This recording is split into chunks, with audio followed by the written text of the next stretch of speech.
going to talk about this Palmetto State Armory Dissipator upper. I'm going to focus on the upper because the lower is one that I built myself. It doesn't have anything to do with the gun or reflect the gun. These generally you'll find between $300 to $350 on Palmetto State Armory.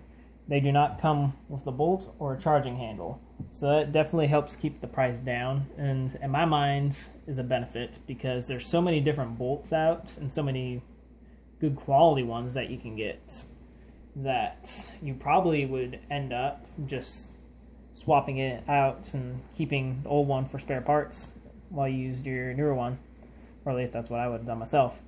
I really wanted a nickel boron bolt, so I went ahead and picked one of those up on a separate order when I got the gun, and I just went with a standard charging handle, not ambidextrous or fancy, just something to make the gun run.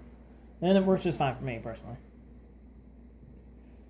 Now, I believe most of the dissipator uppers that come from Palmetto State Armory, including this one, are what are actually called dummy dissipators.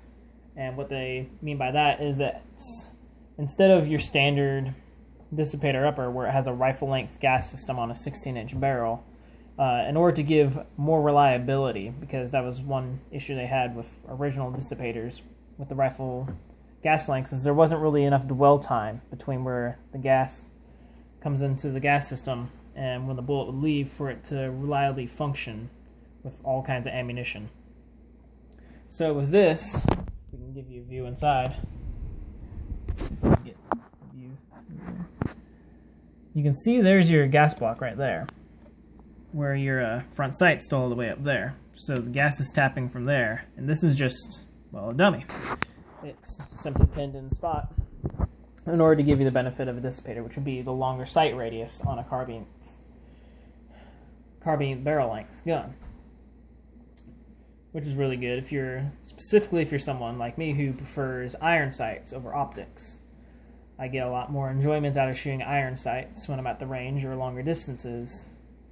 So, going with a dissipator had its benefits for me, and plus I just prefer the look over, say, a carbine or a mid-length style rifle, or one of your M forgeries with the 14.5.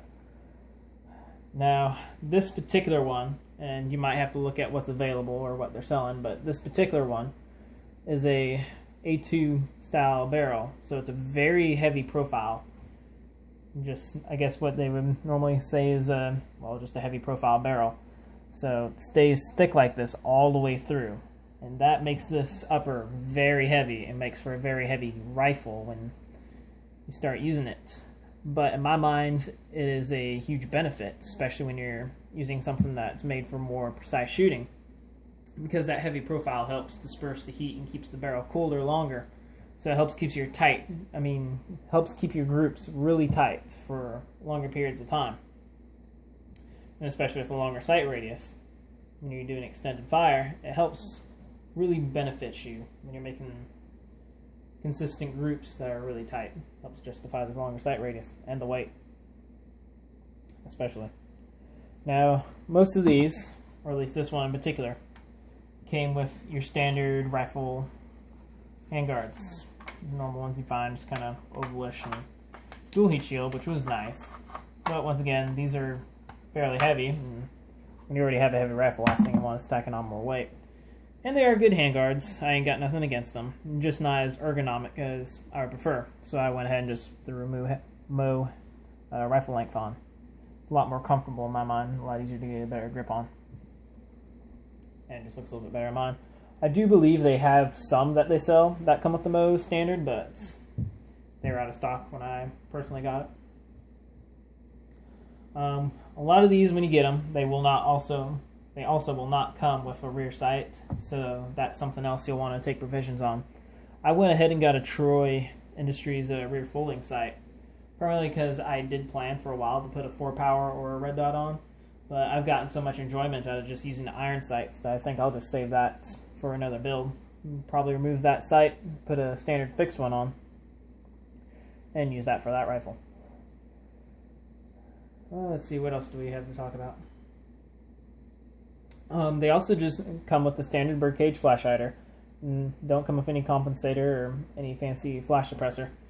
But you don't really need, say, compensator with this rifle, because once again, with just how heavy of a profile it comes with, and with having your front sight so far up like that, and in addition to also still having just the standard low profile gas block, it adds a lot of weight up to the front end section of the rifle that it just inherently makes it a very flat shooting upper, and that is really nice because that, once again, paired with the longer sight radius and the heavy barrel, will once again, not only will you keep your groups really small, but you'll be able to keep making recurring shots fairly quickly just because you'll be able to stay on target so much easier.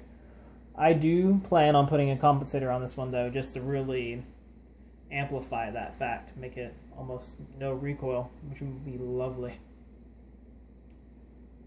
Let's see.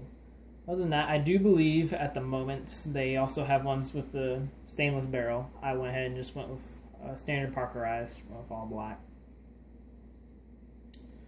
Other than that, as I said, about the $300 to $500 range, so really good deal for what they are.